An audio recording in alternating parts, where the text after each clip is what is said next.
ओम। कल हमने न्याय दर्शन के द्वितीय अध्याय के प्रथम आन्निक से सूत्र 15 तक का पाठ किया था। अब 16वें से शुरू करते हैं।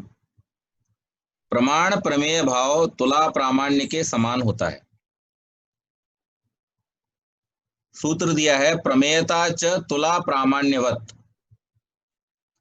प्रमेय होना च तथा तुला प्रामाण्यवत, तुला के प्रमाण होने के समान समझना चाहिए। अब यहां पहले हम तुला को समझें। तुला क्या है? तुला मतलब तराजू। तराजू कोई भी हो, जब तक उसमें एक पलड़े में कोई स्टैंडर्ड बाट न रखा जाए, तब तक उस तुला के द्वारा कोई निर्णय नहीं किया जा सकता। क्या आप तराजू मात्र से कुछ तौल सकते हैं? मान लीजिए आपके पास में जो तौली जाने वाली वस्तु है वो उपस्थित है और तराजू आपके पास में उपस्थित है, और आपसे कह दिया जाए कि 2 किलो गेहूं तौल लाओ इसमें से। तो आपके पास में भले कई कुंटल गेहूं पड़ा हो और कितनी भी बढ़िया तराजू हो आपके पास, आप तौल पाओगे 2 किलो? नहीं तौल सकते। क्यों नहीं तौल सकते? क्योंकि तौले जाने के लिए बाट का होना जरूरी है। इसलिए जब यहां पर तुला की बात की जा रही है तो तुला का मतलब है बाट के साथ में तुला। अब वो बाट क्या है? बाट का अर्थ है प्रमाण। तो प्रमेय को जानने के लिए प्रमाण की आवश्यकता होती है। जैसे किसी तुला में, किसी तराजू में किसी वस्तु के मापन के लिए तराजू और बाट दोनों का ही होना आवश्यक है। इसी प्रकार से किसी प्रमेय के ज्ञान के लिए प्रमाण का होना आवश्यक है। तो यहां पर इस बात को बहुत ही सरल तरीके से समझाया गया। और जब किसी एक प्रमाण के द्वारा आप तौल लेते हैं, जैसे आपने 1 किलो गेहूं तौल लिया, तो जो 1 किलो गेहूं आपने तौल लिया, अब उस 1 किलो गेहूं से आप दूसरा किलो गेहूं भी तौल सकते हैं। तो एक तरफ आपके पास 1 किलो गेहूं आ गया, अब आप दूसरे पलड़े में उतना ही गेहूं रख दीजिए, तो आपके पास में तो एक प्रमाण के द्वारा जो सिद्ध चीज है उसको उस सिद्ध हुई वस्तु के द्वारा दूसरी वस्तु को जाना जा सकता है। ये प्रमाण और प्रमेय की शैली है, और किसी भी चीज के प्रामाणिक ज्ञान के होने में इसी पद्धति का प्रयोग किया जाता है। एक छोटी सी कथा इस विषय में कि एक बार एक गांव की महिला अपने घर में काम कर रही थी, तो वहां एक व्यक्ति आया और उस व्यक्ति ने उससे कहा कि भाई, आपके यहाँ हमने सुना है बहुत अच्छा घी मिलता है। बोले हाँ मिलता है। तो बोले कि आप वो घी हमें बेचना आरंभ कर दीजिए। ठीक है जी, कर देंगे। उसने कहा घी तैयार होने में अभी 2-3 दिन का समय लगेगा। कोई बात नहीं, आप 2-3 दिन बाद घी लेके आ जाइए मेरी दुकान पर। ठीक।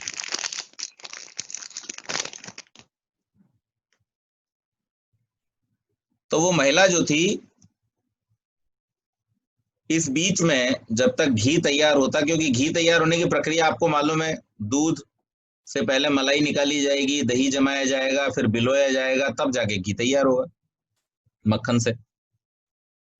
तो इस बीच में इसको घर में शक्कर की जरूरत पड़ी, और ये महिला उस साहूकार की, उस सेठ की दुकान पर चली गई।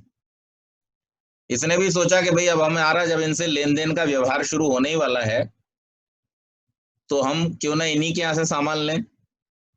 तो उनके यहाँ पर सामान लेने के लिए पहुंच गई और उसने और जो आवश्यक सामान था वो लिया, 1 किलो शक्कर ली और लेकर के घर चली आई। जब घी देना था, घी देने की बारी आई, तो उसका घर में जो छोटा बालक था उसने वो बाट इधर उधर खेलते कूदते कहीं गिरा दिया। अब महिला बड़े असमंजस में कि बाट के बिना तौलू कैसे। तो उसने क्या किया कि कल ही तो चीनी लेके आई थी 1 किलो, अभी उस चीनी के बदले में घी तौल देती हूँ। उसने वही किया, चीनी के बदले में घी तौल दिया। अब 1 किलो चीनी थी तो घी भी 1 किलो है। लेकर के वहां पर पहुंच गई, 1 किलो 2 किलो 3 किलो जो कुछ भी ले जाना था। जब उस सेठ की दुकान पर पहुंची तो वहां पर सेठ जी ने लेने के लिए घी तौला, और जब लेने के लिए घी तौला तो 3 किलो घी में 300 ग्राम घी कम। अब सेठ भड़कने लगा, देखो वैसे तो ये गांव की महिला है लेकिन कितनी चालाक है, कितनी दुष्ट है, और उल्टी सीधी बातें कि ये मेरे साथ बेईमानी कर रही है, घी कम लेकर के आई है।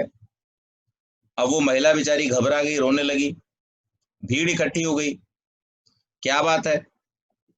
बोले कि देखो, इसको मैंने बोला कि तुम अपना घी हमें बेच करके जाओ, तुम्हें भी फायदा होगा हमें भी फायदा होगा, लेकिन ये तो बेईमानी करती है। तो महिला रोते रोते बोली कि बेटा मैंने कोई बेईमानी नहीं की, मैंने कुछ भी कम नहीं दिया है, मैं तो पूरा का पूरा तौल करके लाई हूं। अच्छा अम्मा, पूरा तौल करके लाई हो तो तुम्हारे बाट में कोई कमी होगी। बोले मैंने अपने बाट से भी नहीं तौला है। फिर कैसे तौला?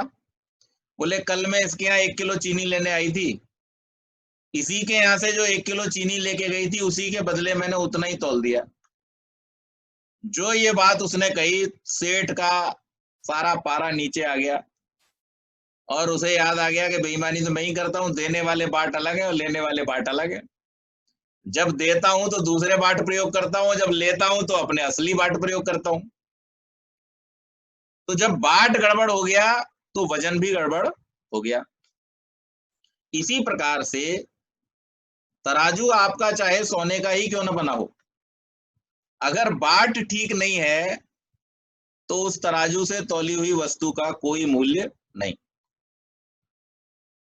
इसी प्रकार आप चाहे किसी भी अच्छे से अच्छी वस्तु को प्रमेय के रूप में परीक्षित करने जा रहे हैं, उसकी परीक्षा तब तक ठीक नहीं होगी जब तक कि आपका बाट अर्थात आपका जो प्रमाण है वो ठीक नहीं होगा। तो इसलिए यहां पर कहा है प्रमेयता च तुला प्रामाण्यवत, किसी भी वस्तु की जो प्रमेयता है वो तुला प्रमाण के समान है, अर्थात जब तक उसको ठीक प्रकार से प्रमाणों की कसौटी पर नहीं खरा उतारा गया हो तब तक उसकी प्रामाणिकता सिद्ध नहीं होती है। तराजू के एक पलड़े में 1 किलो का बाट रख के उसके बराबर सोना तौल लिया गया। अब जब सोना 1 किलो तौल लिया गया, जैसे मैंने भी कहा था कि आपने 1 किलो गेहूं तौल लिए, या मान लीजिए उसकी जगह 1 किलो सोना चांदी कोई भी चीज 1 किलो आपने तौल ली, अब उस 1 किलो तुली हुई से आप आगे भी तुला का वो कार्य ले सकते हैं। तो वैसे प्रमाण के बारे में भी है कि अगर आपने एक प्रमाण से किसी चीज को सिद्ध कर लिया तो फिर उस प्रमाणित वस्तु से आप उस आगे की वस्तुओं को भी प्रमाणित कर सकते हैं। फिर प्रश्न किया गया यहाँ पर कि क्या प्रमाण को प्रमाणित करने के लिए भी किसी चीज की आवश्यकता है? प्रमाण की प्रामाणिकता के लिए भी क्या कोई चीज अपेक्षित है? तो ऋषि कहते हैं प्रमाणतः सिद्धेः प्रमाणानां प्रमाणांतर सिद्धि प्रसंग। अगर हम ये कहेंगे कि प्रमाण को भी किसी प्रमाण के द्वारा सिद्ध किया जाए तो फिर उस प्रमाण के लिए और प्रमाण चाहिए, फिर उस प्रमाण के लिए और प्रमाण चाहिए, तो ये सिलसिला तो फिर चलता ही रह जाएगा। तो इसलिए प्रमाण ही किसी वस्तु की यथार्थता को प्रमाणित करने का एक टूल है, एक साधन है, और इसलिए प्रमाण के लिए किसी अन्य प्रमाण की आवश्यकता नहीं होती है। प्रमाण जो है वो, अब यहां जो ये बात हो रही है वो प्रमाण किस दृष्टि से, कि जो प्रत्यक्ष, अनुमान, उपमान और शब्द जिनकी बात की गई थी, अपनी शर्तों के साथ में जो प्रमाण है उन्हीं को प्रमाण यहां पर सिद्ध माना जाएगा। यानी अगर हम प्रत्यक्ष को प्रमाण के रूप में ग्रहण करेंगे तो उसके साथ में उसकी शर्तें जुड़ी हुई होंगी कि वो अव्यभिचारी होना चाहिए, अव्यपदेश्य होना चाहिए, व्यवसायत्मक होना चाहिए। अनुमान के साथ में तत्पूर्वकम अर्थात पहले प्रत्यक्ष किया गया होना चाहिए। उपमान के साथ में भी जिसको पहले प्रत्यक्ष किया है उसी के समरूप वस्तु की तुलना वहां पर होनी चाहिए। और शब्द में भी जो शब्द है वो आप्त का शब्द होना चाहिए। इन शर्तों के साथ में उनको प्रमाण की कोटि में रखा गया है और उन प्रमाणों के लिए किन्हीं अन्य प्रमाणों की आवश्यकता नहीं है। यदि इससे बचने के लिए प्रमाणों की सिद्धि बिना अन्य प्रमाणों के मान ली जाए तो फिर बिना प्रत्यक्षादि प्रमाण के प्रमेय की सिद्धि भी मान लेनी चाहिए। अब वो कह रहे हैं जब प्रमाण को सिद्ध करने के लिए आप दूसरा प्रमाण नहीं मानते तो प्रमेय के लिए भी आप कुछ मत मानो। तो उसके लिए कहा तद विनिवृत्तिर्वे प्रमाण सिद्धिवत प्रमेय सिद्धि। तद विनिवृत्तिर्वा प्रमाण सिद्धिवत प्रमेय सिद्धि। प्रमाणांतर की निवृत्ति से अथवा प्रमाण की सिद्धि के समान प्रमेयों की सिद्धि हो जाएगी। यानी अनवस्था आदि दोष के भय से यह मान लिया जाए कि प्रमाणांतरों की विनिवृत्ति, अनुपस्थिति, अस्वीकृति में भी प्रत्यक्षादि प्रमाणों की सिद्धि जान लिया जाना संभव है, तो प्रत्यक्ष आदि प्रमाणों की अनुपस्थिति में सकल प्रमेयों का जानना भी संभव होगा। ऐसी दशा में प्रत्यक्ष आदि प्रमाणों का मानना व्यर्थ है। इस प्रकार सभी प्रमाणों का विलोप हो जाता है, तब प्रमाण की आवश्यकता ही नहीं होगी। इस जिज्ञासा का समाधान किया है न प्रदीप प्रकाश सिद्धिवत तत्सिद्धे। न नहीं प्रदीप प्रकाश सिद्धिवत, प्रदीप प्रकाश की सिद्धि के समान, तत्सिद्धे प्रत्यक्षादि प्रमाणों की सिद्धि होने से। प्रत्यक्ष आदि प्रमाणों की सिद्धि के लिए न तो अन्य प्रमाणों की अपेक्षा है और न प्रमाण के बिना सिद्ध हो जाने से यह निस्साधन है। इसलिए प्रमाणों का निरूपण शास्त्र में असंगत नहीं है। प्रदीप प्रकाश का उदाहरण देकर सूत्रकार ने इसको स्पष्ट कर दिया है। प्रदीप प्रकाश स्वतः प्रत्यक्ष प्रमाण का अंग होता है। किसी रूप या रूपी वस्तु के प्रत्यक्ष में प्रकाश प्रमाण का अंग होता है। इंद्रिय और अर्थ का सन्निकर्ष प्रकाश के अभाव में वस्तु प्रत्यक्ष के लिए अपूर्ण रहता है। तात्पर्य है वस्तु के प्रत्यक्ष ज्ञान के लिए जैसे चक्षु प्रमाण है, वैसे प्रकाश तथा सन्निकर्ष भी प्रमाण की सीमा में ही आते हैं। यहाँ प्रदीप प्रकाश दृश्य वस्तु के दर्शन ज्ञान में प्रमाण है, पर जब वहीं प्रदीप चक्षु सन्निकर्ष से स्वयं गृहीत होता है तब वह प्रमेय की सीमा में आ जाता है। एक प्रत्यक्ष प्रमाण चक्षु के द्वारा प्रत्यक्ष प्रमाण के अन्य अंग प्रकाश का ग्रहण हो जाने से न तो प्रकाश की सिद्धि उपलब्धि के लिए प्रत्यक्षादि से अतिरिक्त प्रमाण की आवश्यकता रही और न प्रदीप प्रकाश का ज्ञान बिना प्रमाण के निस्साधन रहा, क्योंकि चक्षु प्रत्यक्ष प्रमाण से उसका ग्रहण हो जाता है। वस्तु के ज्ञान में प्रदीप प्रकाश हेतु है। यह बात इस स्थिति से सिद्ध हो जाती है कि प्रदीप के होने पर वस्तु का ज्ञान होता है और न होने पर नहीं होता। अब यहां पर क्या कहा गया, एक शंका उपस्थित की गई। शंका ये थी कि तद विनिवृत्ति व प्रमाण सिद्धिवत प्रमेय सिद्धि, कि उसकी विनिवृत्ति से यानी प्रमाण की विनिवृत्ति से अथवा प्रमाण सिद्धिवत प्रमाणों की सिद्धि के समान प्रमेयों की सिद्धि हो जाएगी। तो अगर आप कह रहे हो कि प्रमाण के लिए प्रमाण की आवश्यकता नहीं है तो फिर तो प्रमेय के लिए भी प्रमाण की आवश्यकता नहीं है, प्रमेय भी प्रमेय से सिद्ध हो जाएगी। और अगर आप कह रहे हो कि प्रमाण की सिद्धि के लिए प्रमाण की आवश्यकता है, तो फिर ये क्रम जो है वो अनवरत रूप से चलता रहेगा। इसको किस प्रकार से ठीक करेंगे? तो वहां पर यहाँ ऋषि समझा रहे हैं इसको शंका का समाधान करते हुए कि न प्रदीप प्रकाश सिद्धिवत तत्सिद्धे। प्रदीप मतलब दीपक, बल्ब या कोई भी प्रकाशमान वस्तु, उसके प्रकाश से हम अन्य वस्तुओं को देखते हैं। अब इस समय आपके सबके कमरों में जो बल्ब जल रहा है उसे हम प्रदीप मान लेते हैं, और उस प्रदीप की उपस्थिति में आप कमरे में जितनी भी वस्तुएं हैं उन सबको देख रहे हैं। अब इस देखे जाने की क्रिया में क्या क्या है? आप जिन वस्तुओं का प्रत्यक्ष कर रहे हैं, सबसे पहले तो उस वस्तु का होना आवश्यक है। वस्तु होने के बाद में वहां पर चक्षुओं का होना आवश्यक है, आंखों का होना आवश्यक है। और आंखें और वस्तु दोनों हो और प्रकाश न हो तो भी आप उस वस्तु का प्रत्यक्ष नहीं कर सकते। तो वहां पर प्रकाश का होना भी आवश्यक है। यानी आप जिस वस्तु का प्रत्यक्ष कर रहे हैं, उस प्रत्यक्ष करने में जैसे दृष्टि एक प्रमाण है या साधन है, इसी प्रकार से प्रकाश भी एक प्रमाण का साधन है। तो उस दीपक की उपस्थिति में, उस बल्ब की उपस्थिति में आप अन्य वस्तुओं को देख रहे हैं। लेकिन मान लीजिए जब आप वस्तु ही दीपक को देख रहे हैं या बल्ब को देख रहे हैं, तो जिस समय आप बल्ब को देख रहे हैं उस समय वो प्रमाण की श्रेणी में नहीं रहा, अब वो प्रमेय की श्रेणी में आ गया। उसी को देख रहे हैं, और जब उसी को देख रहे हैं तो क्या उसका प्रकाश कम हो जाएगा? अभी इस प्रकाश की उपस्थिति में मैं इस फोन को देख रहा हूं, तो इस फोन के देखे जाने में ये प्रकाश साधन है, प्रमाण है, और मेरी दृष्टि जो है उसके साथ में इसका सन्निकर्ष हो रहा है।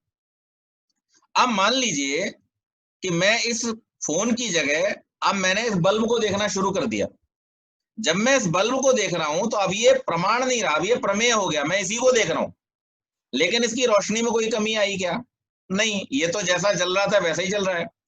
तो प्रमाण होना या प्रमेय होना ये प्रमाता के ऊपर निर्भर है कि वो किसे देखना चाहता है, किसको जानना चाहता है। इससे उस वस्तु के होने न होने में कोई फर्क नहीं पड़ता। जैसे मैंने आपको वैशेषिक में बतलाया था कि मैं जहां बैठा हूं वहां से मेरे पीछे की जो वस्तुएं हैं वो पश्चिम में है, और मेरे सामने की जो वस्तुएं हैं वो पूर्व में है। मैं थोड़ा और पीछे चला जाऊंगा तो मेरे पीछे की कुछ वस्तुएं जो है वो मेरे आगे आ जाएंगी, लेकिन वो वस्तुएं तो जहां थी वहीं रहेंगी। दूसरी बात, पूर्व किधर है और पश्चिम किधर है इस बात से कोई फर्क नहीं पड़ेगा। मैं अपना स्थिति के अनुसार अपने पूर्व और पश्चिम का निर्धारण करूंगा। वास्तव में दिशाओं का जो एग्जिस्टेंस रहेगा वो रिलेटिव रहेगा। मैं किन लोगों से उम्र में छोटा हूं और किन लोगों से उम्र में बड़ा हूं, ये मेरे एग्जिस्टेंस पे डिपेंड करता है, उनके एग्जिस्टेंस पे नहीं। उनसे अगर मैं पहले पैदा हो गया तो मैं उनसे बड़ा हूं, उनसे अगर मैं बाद में पैदा हुआ तो मैं उनसे छोटा हूं। लेकिन जो अन्य लोग हैं जिनके रिलेटिवली मैं अपने आप को छोटा या बड़ा मान रहा हूं, उनके एग्जिस्टेंस पर इस बात से कोई फर्क पड़ता नहीं है। इसी प्रकार से यहाँ पर ऋषि समझा रहे हैं, पहले भी समझा चुके हैं एक शंका के समाधान में, यहाँ पर फिर से उसी बात को रिपीट करते हुए कहते हैं कि जो जाना जाना है, जिस चीज को हम जानना चाहते हैं या जो प्रमेय है, उस प्रमेय के आधार पर यह निर्धारण होता है कि उसके लिए किन वस्तुओं को प्रमाण के रूप में उपस्थित किया जाएगा। इस शास्त्र में आत्मा को प्रमेय में गिना गया, लेकिन सारी दुनिया इस आत्मा को जानने के लिए प्रमेय के रूप में पीछे पड़ी है। पर हम अगर थोड़ा सा विचार कर लें कि जानने वाला कौन है, तो जानने वाला भी तो आत्मा ही है, और कौन जानेगा? हम जो आत्मा को जानना चाह रहे हैं, तो जानना भी हम स्वयं को ही चाह रहे हैं, और स्वयं ही हम जानना चाह रहे हैं। यानी आत्मा ही आत्मा को जानना चाह रहा है। इसी को कहते हैं स्वरूप दर्शन। स्वरूप दर्शन क्यों कहा? स्व माने अपना, रूप माने रूप का, दर्शन माने दर्शन करना। स्वरूप दर्शन इसलिए कहा जाता है क्योंकि आत्मा वहां पर प्रमेय भी है और आत्मा ही वहां पर प्रमाता भी है। तो ये अब आत्मा को आत्मा जानना चाहता है तो उसके लिए प्रमाण कौन सा इकट्ठा करोगे आप? तो उसके हिसाब से आप प्रमाणों को उपस्थित करोगे। ऐसा नहीं हो सकता कि आपको स्टैंडर्ड बना लो कि नहीं यही प्रमाण है और इसी प्रमाण के द्वारा हर वस्तु को प्रमाणित किया जा सकता है। ऐसा नहीं होगा।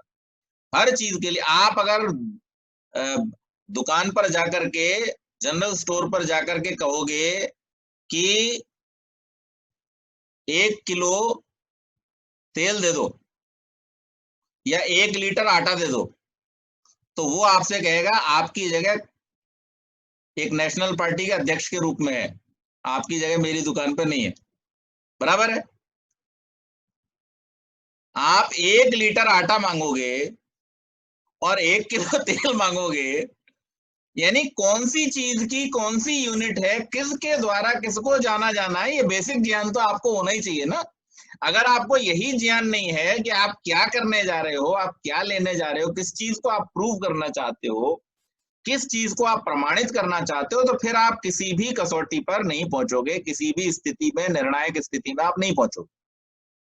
तो इसलिए इस बात की बहुत आवश्यकता है कि हम ये बात, इस फैक्ट को हम अच्छी प्रकार से समझ लें कि न्याय करते समय इस बात को ध्यान में रखना बहुत आवश्यक है कि हम सबसे पहले ये देखें कि हम किस चीज को जानना चाहते हैं, और जिस चीज को, जिस प्रमेय को हम जानना चाहते हैं, उसके लिए किस प्रमाण की आवश्यकता होगी। उसके हिसाब से हम प्रमाणों को इकट्ठा करेंगे। हर चीज के लिए अलग अलग प्रमाण हैं और अलग अलग प्रमाणों के देश, काल और परिस्थिति के अनुसार उपस्थित करने से ही किसी वस्तु की प्रमाण सिद्धि हो सकती है। तो यहाँ पर ऋषि ने इस बात को समझाया है और उदाहरण उन्होंने दीपक का दिया कि जिस प्रकार से दीपक का जो प्रकाश है वो प्रकाश अन्य सब चीजों को दिखाने के लिए प्रमाण के रूप में या साधन के रूप में है, परंतु जब स्वयं उस दीपक को ही देखा जा रहा है तो उस समय वो प्रमेय की श्रेणी में आ जाता है। परंतु इन दोनों ही स्थितियों में उसके जलने पर, उसके प्रकाशित होने पर कोई प्रभाव नहीं पड़ता है। आगे कहा, सामान्य प्रमाणों की परीक्षा पूरी करने के बाद यहाँ पर विशेष प्रमाणों की प्रत्यक्ष की परीक्षा प्रस्तुत की जाती है। तो अब प्रत्यक्ष प्रमाण के विषय में विशेष परीक्षा यहाँ पर आरंभ करते हुए कहते हैं, प्रत्यक्ष लक्षणानुपपत्ति समग्र वचनात्। प्रत्यक्ष लक्षणानुपपत्ति ही, प्रत्यक्ष का लक्षण अनुपपन्न असिद्ध है असमग्र वचनात्, अधूरे कथन के कारण। यानी यहां पर प्रश्न जो हैं वो फिर से उपस्थित किए जा रहे हैं शंका के रूप में, और वहां पर कहा गया कि प्रत्यक्ष का जो लक्षण सूत्र पहले अध्याय के पहले आन्निक में जो चौथा सूत्र दिया गया था, इंद्रियार्थ सन्निकर्षोत्पन्नम ज्ञानम वाला, उसमें कहा गया कि जो प्रत्यक्ष ज्ञान के लिए कारण बताए गए हैं उनमें कुछ कारणों का उल्लेख होना रह गया है। प्रत्येक ज्ञान के होने में आत्मा और मन का सन्निकर्ष आवश्यक होता है, उसका उल्लेख सूत्र में नहीं है। अब उस सूत्र में क्या कहा गया था, इंद्रियार्थ सन्निकर्षोत्पन्नम ज्ञानम। अब इंद्रियों के सन्निकर्ष से उत्पन्न ज्ञान है, तो भाई ज्ञान प्राप्त तो कौन कर रहा है, आत्मा कर रहा है। तो आपने अब कह दिया तो वहां पे मन को आपने गिना नहीं, आत्मा को आपने गिना नहीं, ऐसा प्रश्न, ऐसी शंका उठाई गई है। उसका उल्लेख सूत्र में नहीं है, केवल इंद्रिय और अर्थ के सन्निकर्ष का उल्लेख किया गया है, अतः लक्षण अधूरा है। जो गुण किसी द्रव्य में संयोग से उत्पन्न होने वाला हो वह द्रव्य के असंयुक्त रहने पर उत्पन्न नहीं हो सकता। ज्ञान गुण आत्म द्रव्य में समवाय से उभरता है, पर वह तभी जब अर्थ संयुक्त इंद्रिय मन से तथा मन आत्मा से संयुक्त हो।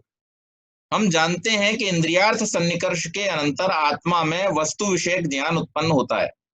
इससे सिद्ध होता है कि आत्म मन सन्निकर्ष ज्ञान के होने में कारण है। सूत्र में उसका उल्लेख नहीं हुआ है। इंद्रिय के साथ मन का सन्निकर्ष भी ज्ञान के होने में कारण है। यदि ऐसा न माना जाए तो अनेक इंद्रियों का विषय के साथ सन्निकर्ष होने पर सभी विषयों का एक साथ ज्ञान हो जाना चाहिए, पर ऐसा नहीं होता। इसका यही कारण है कि जिस इंद्रिय के साथ मन का सन्निकर्ष होता है उसी इंद्रिय के विषय का ज्ञान हुआ करता है। इससे सिद्ध है प्रत्यक्ष ज्ञान के होने में इंद्रिय मन का संयोग कारण है, उसका उल्लेख भी सूत्र में नहीं हुआ। यह सब लक्षण में न्यूनता है, फलतः प्रत्यक्ष का लक्षण ठीक नहीं है। तो यहां पर स्पष्टीकरण देते हुए गौतम मुनि कहते हैं, नात्म मनसोह सन्निकर्षा भावे प्रत्यक्षोत्पत्ति। न माने नहीं, आत्मा और मन के सन्निकर्ष के अभाव में प्रत्यक्ष की उत्पत्ति होती है। यानी आत्मा और मन का सन्निकर्ष न होने पर प्रत्यक्ष ज्ञान की उत्पत्ति नहीं होती, जैसे इंद्रिय और अर्थ का सन्निकर्ष न होने पर नहीं होती। तात्पर्य है कि जैसे इंद्रियार्थ सन्निकर्ष प्रत्यक्ष ज्ञान के लिए आवश्यक है, वैसे आत्ममनः सन्निकर्ष भी। लक्षण सूत्र में उसका उल्लेख न होने से प्रत्यक्ष का लक्षण अपूर्ण है। सूत्र की अधिक व्याख्या प्रथम कर दी गई है। यदि यह कहा जाता है कि इंद्रियार्थ सन्निकर्ष होने पर भी प्रत्यक्ष ज्ञान होने से वे प्रत्यक्ष ज्ञान के कारण हैं, तो यह स्थिति दिग देश काल आकाश में भी प्राप्त होती। इसी बात को सूत्रकार ने यहाँ पर कहा, दिग्देश कालाकाशेष्वेवं प्रसंगः। दिग्देश कालाकाशेषु अपि एवं प्रसंगः। दिशा, देश, काल, आकाश के विषय में भी एवं इसी प्रकार प्रसंगः असमग्र कथन प्राप्त होता है। कोई भी ज्ञान होने की दशा में दिशा, देश, काल, आकाश की स्थिति आवश्यक रहती है, तब इनको भी प्रत्यक्ष ज्ञान का कारण मानना चाहिए। प्रत्यक्ष लक्षण सूत्र में इनका उल्लेख न होना लक्षण की असमग्रता का प्रयोजक है। वस्तुतः प्रत्यक्ष लक्षण में यह आपत्ति निराधार है। ज्ञान की उत्पत्ति में दिशा आदि के कारण न होने पर भी उनके सानिध्य को हटाया नहीं जा सकता, इसलिए इनको कारण माने जाने में कोई विशेष हेतु होना चाहिए, जिससे ज्ञानोत्पत्ति के प्रति इनकी कारणता स्पष्ट हो सके। इसके विपरीत दिशा आदि के रहते यदि इंद्रियार्थ सन्निकर्ष न हो तो ज्ञान का न होना, और यदि हो तो होना, यह सिद्ध करता है कि दिशा आदि की उपस्थिति वे कारण हो या न हो अनिवार्य हैं। अतः वे ज्ञानोत्पत्ति के प्रति अन्यथा सिद्ध मात्र हैं, कारण नहीं। प्रत्यक्ष लक्षण संगत ऐसा है तो प्रत्यक्ष लक्षण सूत्र में आत्ममनः सन्निकर्ष का उल्लेख होना चाहिए था। अब इस विषय में सूत्रकार कहते हैं, ज्ञान लिंगत्वाद आत्मनो नानवरोधः।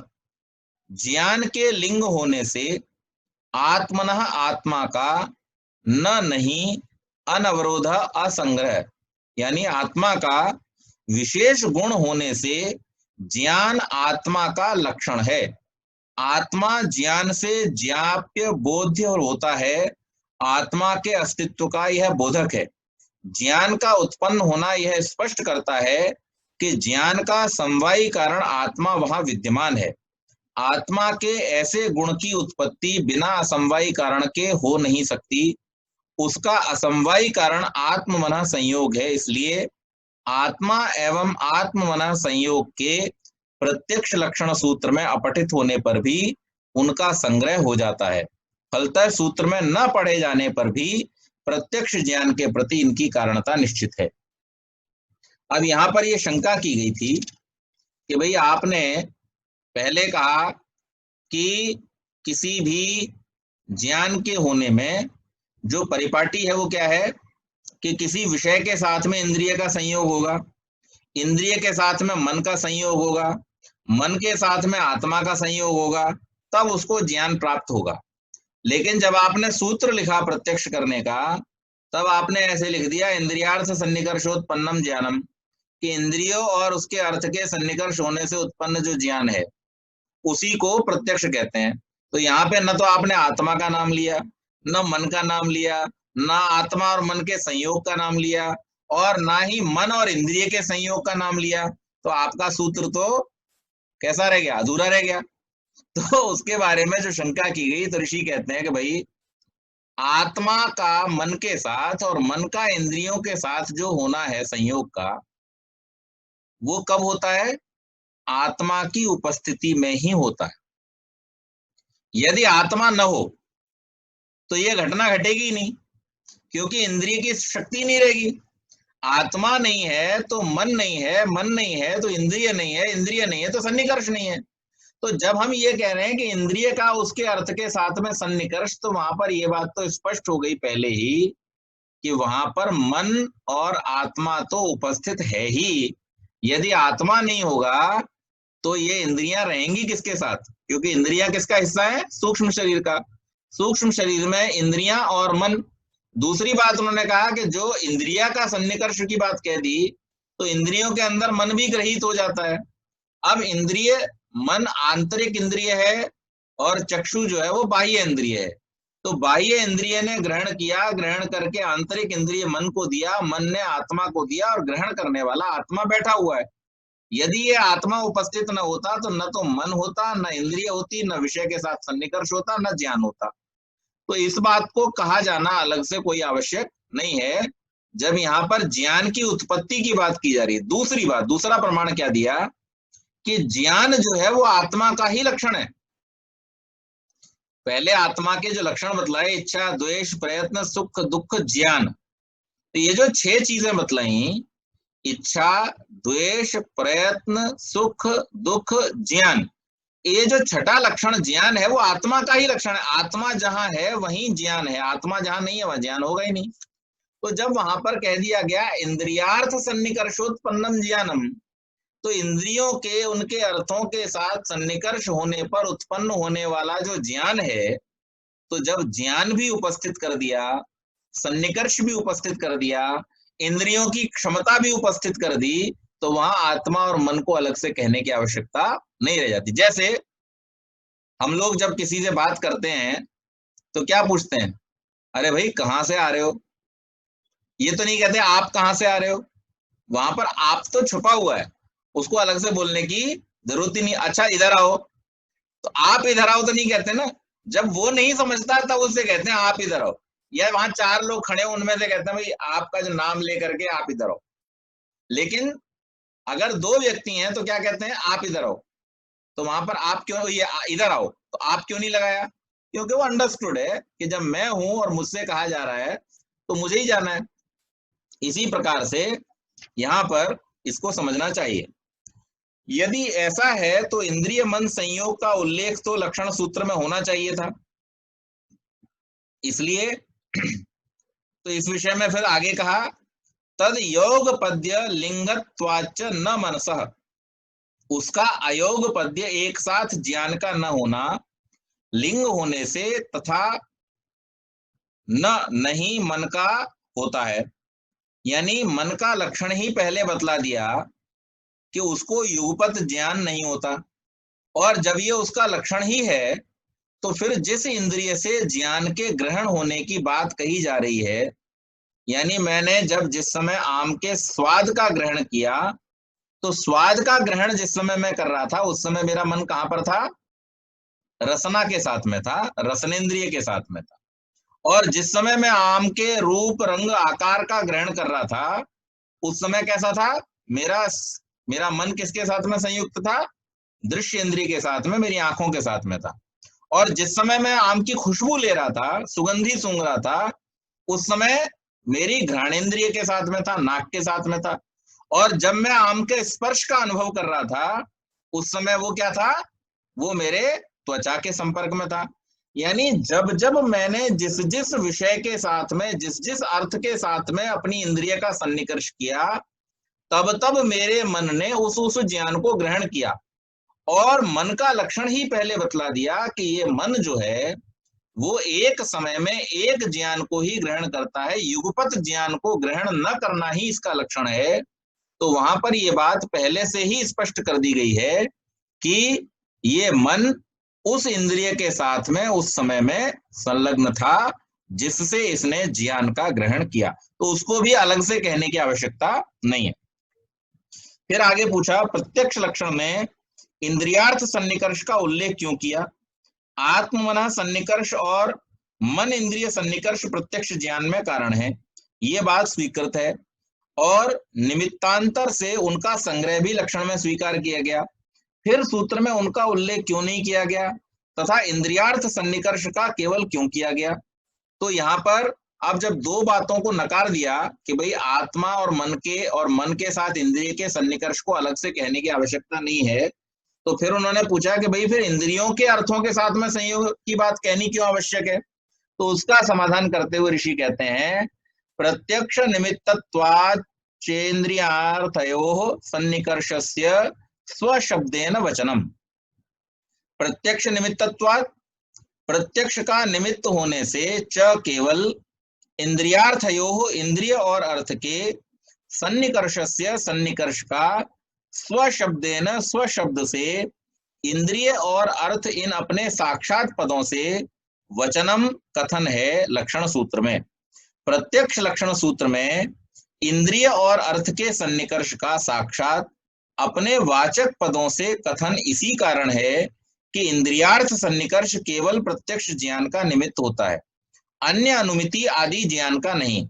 आत्म मनः सन्निकर्ष आदि प्रत्यक्ष अनुमिति उपमिति शब्द आदि सभी ज्ञानों में कारण होते हैं। इंद्रियार्थ सन्निकर्ष केवल प्रत्यक्ष ज्ञान के कारण है।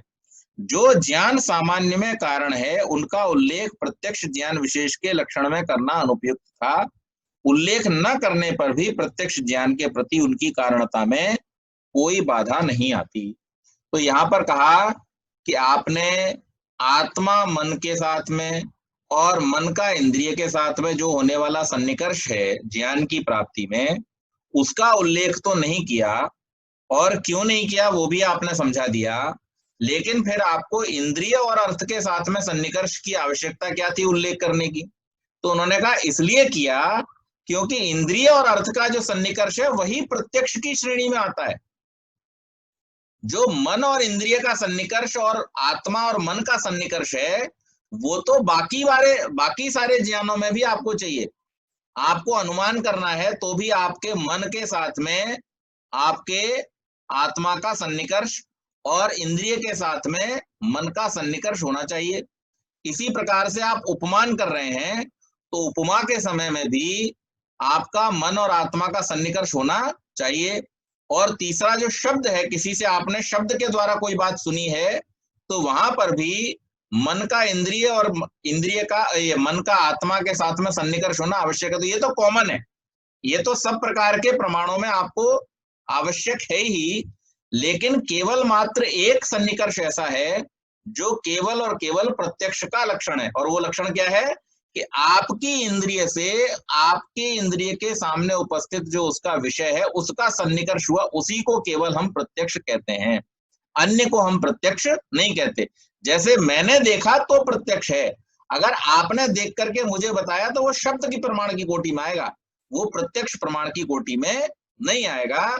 इसलिए यहां पर यह कहा गया कि इंद्रियार्थ सन्निकर्षोत्पन्नम ज्ञानम, इंद्रियों के उनके अर्थों के साथ में सन्निकृष्ट होने पर जो उत्पन्न ज्ञान है उसका नाम प्रत्यक्ष है। प्रत्यक्ष ज्ञान में इंद्रियार्थ सन्निकर्ष की प्रधानता, प्रत्यक्ष लक्षण में केवल इंद्रियार्थ सन्निकर्ष के ग्रहण के लिए सूत्रकार अन्य उपपत्ति प्रस्तुत करते हैं, अथवा प्रत्यक्ष ज्ञान के प्रति इंद्रियार्थ सन्निकर्ष की कारणता के प्राधान्य को इस सूत्र के द्वारा बतलाते हैं। सूत्र है, सुप्त व्यासक्त मनसाम चेन्द्रियार्थयोः सन्निकर्ष निमित्तत्वात्। सुप्त व्यासक्त मनसाम, सोए हुए तथा व्यासक्त मन वाले व्यक्तियों के, च और, इंद्रियार्थयोः इंद्रिय और अर्थ के, सन्निकर्ष निमित्त होने से प्रबोध तथा विषयांतर प्रवृत्ति में। प्रत्यक्ष लक्षण सूत्र में इंद्रियार्थ सन्निकर्ष का ग्रहण किया गया है, आत्म मन सन्निकर्ष का नहीं। इसका कारण यही है कि प्रत्यक्ष ज्ञान में इंद्रियार्थ सन्निकर्ष प्रधान कारण होता है, आत्म मन सन्निकर्ष गौण कारण है।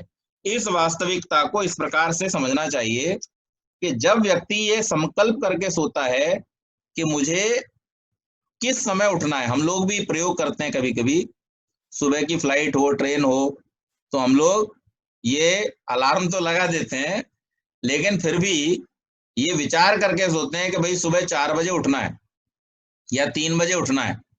अब जब 3 बजे उठने के लिए हमने अलार्म भी लगा दिया और मन में एक विचार भी कर लिया, तो आम तौर पर होता क्या है कि अलार्म बजने से पहले हम खुद ही उठ जाते हैं। और ये क्यों हो गया? ऐसा अनुभव देखा जाता है कि वो व्यक्ति ठीक समय पर उठ जाता है। अब वो ठीक समय पे क्यों उठ गया? क्योंकि आत्मा में जो एक अलार्म फीड हो गया, आपने एक तो घड़ी में फीड किया या मोबाइल फोन में फीड किया, और एक अलार्म स्वतः ही आपकी आत्मा में फीड हो गया। और आत्मा सब कॉन्शियस के द्वारा इस बात को निर्धारित कर लेता है, जान लेता है कि कितनी देर में कितना समय होगा। हम लोग हर समय बैठ के गिनती नहीं करते, कॉन्शियस माइंड से हम कर भी नहीं सकते। थोड़ी देर बाद ही हम गिनती करना बंद कर देंगे। हमसे अगर कोई कह दे 3 घंटा गिनो, तो 1800 सेकंड गिनना हमारे लिए बड़ा मुश्किल काम हो जाएगा। नहीं, 1800 क्यों, 10,800 सेकंड हो गए 3 घंटे में, 3600 सेकंड हो जाते हैं 1 घंटे में। लेकिन हमारा जो आत्मा है वो इसको लगातार गिनता रहता है, उसके अंदर ये क्लॉक चलता रहता है, जिसे हम बायोलॉजिकल क्लॉक भी कहते हैं। और इसीलिए जब आप लोग विदेश जाते हैं, तो विदेश जाते समय जहां पर सूर्योदय और सूर्यास्त का समय भिन्न है, तो हम लोगों को थोड़ा सा डिस्टरबेंस होता है, दिक्कत आती है। कारण क्या है कि हमारी जो बायोलॉजिकल क्लॉक है वो यहाँ के समय के हिसाब से सेट है। वहां जाकर के जो सूर्योदय का समय आपने बदल लिया, उस समय के बदल जाने से उसको एडजस्ट होने में 1-2 दिन का समय लगता है, तब जाकर के वो एडजस्ट होती है। तो ये देखा जाता है कि इस प्रकार से जब कोई व्यक्ति संकल्प करके सोता है तो वो समय पर उठ जाता है, क्योंकि वहां पर आत्मा जो है वो मन को प्रेरित कर रहा है। अब यहाँ मन इंद्रिय से संयुक्त होकर उन्हें सचेत कर देता है और व्यक्ति ठीक संकल्पित समय पर उठ जाता है। ऐसे प्रसंग में आत्मा की प्रेरणा से यहाँ पर जागने का काम होता है। यहाँ आत्ममना सन्निकर्ष को प्रबोध में प्रेरक कारण बतलाया जाता है। परंतु जब व्यक्ति किसी ऐसे संकल्प से नहीं सोता और गहरी नींद में सोया होता है, तब बाहर की तीव्र ध्वनि, घंटा वगैरह भी बजता रहे तो भी हमारी नींद खुलती नहीं है। अथवा आवश्यकता होने पर ऐसे व्यक्ति सोए पुरुष को बहुत झंझोड़ता है, तब जाकर के वो व्यक्ति उठता है। तो ऐसे अवसर पर सबसे पहले बाह्य ध्वनि और श्रोत्र इंद्रिय अथवा तीव्र स्पर्श और त्वक इंद्रिय का सन्निकर्ष सर्वप्रथम होता है। प्रबोध ज्ञान की उत्पत्ति का यह मुख्य कारण है, और ऐसे अवसरों पर आत्मा और मन के सन्निकर्ष का प्राधान्य नहीं होता, क्योंकि वहां आत्मा जिज्ञासा रखता हुआ प्रयत्न पूर्वक मन को प्रेरित नहीं करता। तो अब यहाँ पर 2 सिनेरियो हैं। पहला सीन है कि जहां पर हमने संकल्प किया कि सुबह हमें जल्दी उठना है, और वहां प्रेरणा कहां से हुई? आत्मा से प्रेरणा हुई मन को, मन से प्रेरणा हुई इंद्रिय को, और हम जाग गए। लेकिन जब हम ऐसा संकल्प करके नहीं सोए थे, कुछ इमरजेंसी हुई और इमरजेंसी के कारण हमें किसी ने आवाज दी, तो आमतौर पर हम थोड़ी आवाज से नहीं जागते क्योंकि गहरी नींद में होते। तो फिर वो व्यक्ति हमको जोर से बोल करके या कंधा हिला करके हमको जगाता है। तो जब कोई व्यक्ति हमको कंधा हिला करके या जोर से बोल करके जगा रहा है, उस समय जो प्रेरणा है वो अंदर से नहीं है, वो प्रेरणा कहाँ से है? बाहर से। तो यहाँ पर इन दोनों स्थितियों को देखने से हमें ये पता चलता है कि एक ही व्यक्ति जब किसी एकमात्र विषय में दत्तचित्त होकर लगा रहता नहीं है, तब अपने संकल्प के अनुसार अन्य विषय को जानने की इच्छा रखता हुआ प्रयत्न प्रेरित मन से इंद्रिय के साथ सन्निकर्ष करके अभिलषित विषय को जान लेता है। तो जब हम मन को प्रेरणा आत्मा जिस समय दे रहा है, अंदर से हम प्रेरित हैं, उस समय में हम सोते हुए भी जाग जाते हैं। समय पर हमारा आत्मा प्रेरणा दे देता है, मन जाग जाता है, मन इंद्रियों को जगा देता है, और उस समय हम जग जाते हैं। अच्छा, मैंने आपको सांख्य के समय में भी बतलाया था और योग के समय में भी बतलाया था कि आत्मा नहीं सोता है। सोता कौन है? शरीर सो जाता है, मन सो जाता है, लेकिन आत्मा कभी सोता नहीं है। और आत्मा नहीं सोता, इस बात का प्रमाण क्या है? हमारे शरीर की सारी गतिविधियां चालू रहती हैं। हमारा ब्लड सर्कुलेशन, हमारा हार्ट, हमारा स्टमक, हमारी श्वास, हमारे फेफड़े, हमारी किडनी, हमारी अंतःस्रावी ग्रंथियां, सब अपना अपना काम कर रहे हैं। तो इस बात से पता चलता है कि आत्मा कभी सोता नहीं है। लेकिन हमारा जो ज्ञान है वो ग्रहण करने का कार्यक्रम बंद हो जाता है। सोते हुए समय में हम सुनते भी नहीं है, सोते हुए समय में हम सूंघते भी नहीं है, सोते हुए समय में हम हमारा जो देखने की क्रिया है वो भी नहीं होती। आंख, कई बार तो कुछ ऐसे लोग हैं जिनको आदत होती है, थोड़ी सी आंख उनकी खुली रहती है। कई बार तो लोग देख के समझते हैं कि जग रहा है कि सो रहा है, लेकिन वास्तव में वो सो रहे होते हैं, तो आंखें खुली रहती हैं। तो ऐसे भी लोग होते हैं। तो परंतु वहां पर क्या है, निद्रा की स्थिति में मन का सो जाना इस बात से प्रमाणित होता है कि वहां पर वो विषयों का ग्रहण करना इंद्रियों के सन्निकर्ष से बंद कर देता है। तो वो कनेक्शन वहां पे उस समय कट है। लेकिन जो आपका सब कॉन्शियस है, आपकी जो बुद्धि है, जैसे चेतन कहते हैं, ये चित्त कहते हैं, वो चित्त उस समय वहां पर एक्टिवेट रहता है, और उसी कारण से आपको बहुत सारे स्वप्न आदि आते हैं, स्मृतियां आती हैं, बहुत सारी चीजें आप सोचते विचारते हैं। तो वो आत्मा के साथ में चलता है, ठीक है। और ये इस प्रकार से, तो कहने का अभिप्राय ये है कि आत्मा और मन के जिस सन्निकर्ष की बात प्रत्यक्ष के लिए उपस्थित की जा रही है, वो वास्तव में यहाँ पर फिट बैठती नहीं है। अन्य घटनाओं को देख करके ये पता चलता है कि ऐसा होना आवश्यक नहीं है। केवल मात्र ये आवश्यक है कि जो जो इंद्रियों से हमें विषय को ग्रहण करना है, उन इंद्रियों का अपने अपने विषय के साथ में सन्निकर्ष होना चाहिए। आपकी अगर आंखें बंद हैं, तो फिर आपके सामने चाहे कितनी ही अच्छी वस्तु रखी हो और कितनी ही नजदीक क्यों न रखी हो, आपको वो उसका जो प्रत्यक्ष है वो किसी भी हालत में नहीं होगा। तो इसलिए यहाँ पर इंद्रियों का अर्थ के साथ में सन्निकर्ष होना आवश्यक है। दूसरी बात कि प्रत्यक्ष ज्ञान में इंद्रियार्थ सन्निकर्ष के प्राधान्य को पुष्ट करने के लिए एक और हेतु दिया वहां पर, तैश्चापदेशो ज्ञान विशेषाणाम, उनके द्वारा तथा अपदेश कथन होता है ज्ञान विशेषों का, उन इंद्रिय और अर्थों के द्वारा प्रत्यक्षीभूत विभिन्न ज्ञानों का कथन निर्देश होता है। जैसे घ्राणेन जिघ्रति, नाक से सूंघता है। यहाँ गंध ग्रहण, गंध ज्ञान का निर्देश घ्राण इंद्रिय से है। ऐसे ही अन्य इंद्रियों के विषय में भी समझना चाहिए।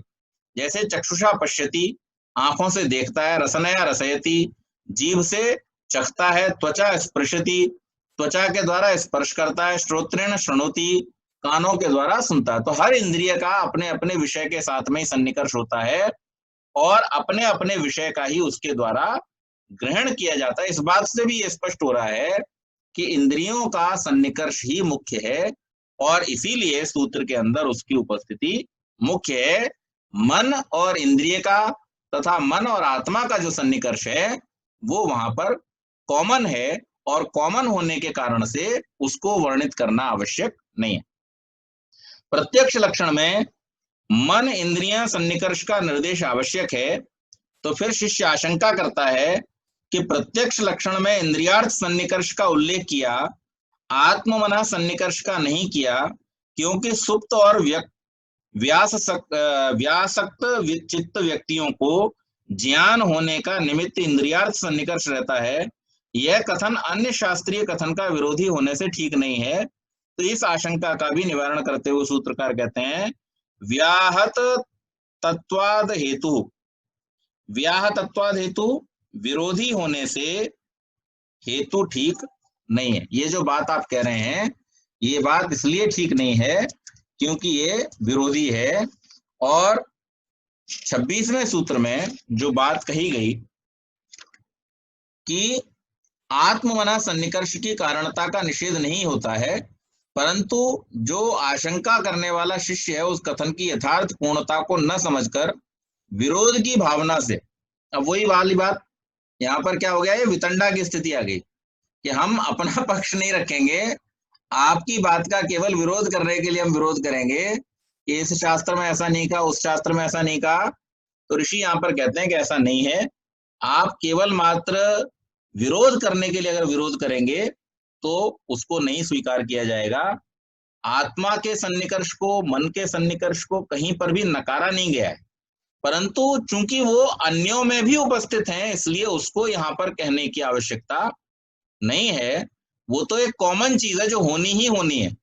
यानी आपने एक बार बता दिया कि सड़क पर बाएं चलना है।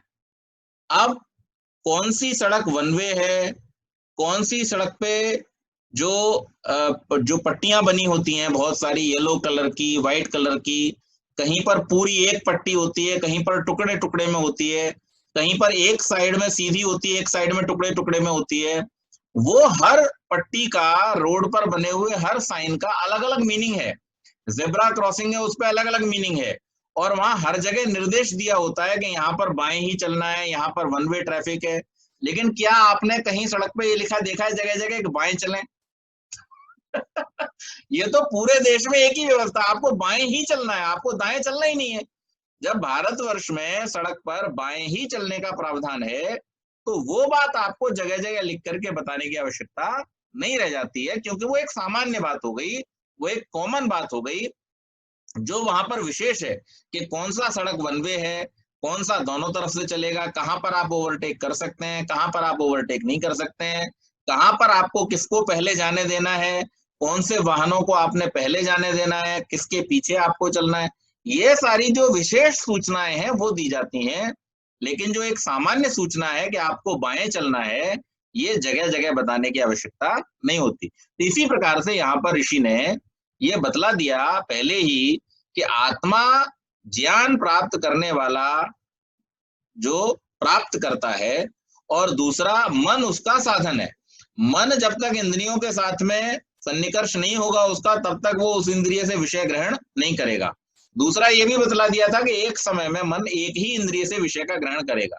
लेकिन जब प्रत्यक्ष की बात की जा रही है तो वहां पर ये कॉमन सेंस है, ये स्पष्ट है कि ये सब तो अपना काम अंदर बैठे कर ही रहे हैं, इसके लिए प्रयत्न की आवश्यकता नहीं है। जैसे मैंने उस दिन आपको बतलाया था कि आपको भोजन के लिए कितना प्रयत्न करना है, कि भोजन पकाना है और पका करके उसको मुंह में डाल के चबाना है। क्या पचाने के लिए भी आप प्रयत्न करते हैं? नहीं करते। तो पचने के बाद उसका रस बनना, रस से रक्त बनना, रक्त से मांस बनना, मज्जा बनना, अस्थि बनना, ये जो प्रक्रिया है ये तो शरीर के अंदर चल रही है। और जब तक शरीर जीवित रहेगा, स्वस्थ रहेगा, तब तक ये प्रक्रिया चलती रहेगी। इसलिए उसे बार बार कहने की जरूरत नहीं होती है। ये पूछा जाता है रोज कि क्या खाओगे, ये नहीं पूछा जाता कौन सा विटामिन खाओगे। तो इसलिए ये बात को यहाँ पर समझाते हुए उसका समाधान ऋषि करते हैं। आज की चर्चा को हम ये प्रत्यक्ष तक सीमित रखेंगे, उसके आगे के प्रमाणों की चर्चा कल। बहुत बहुत धन्यवाद।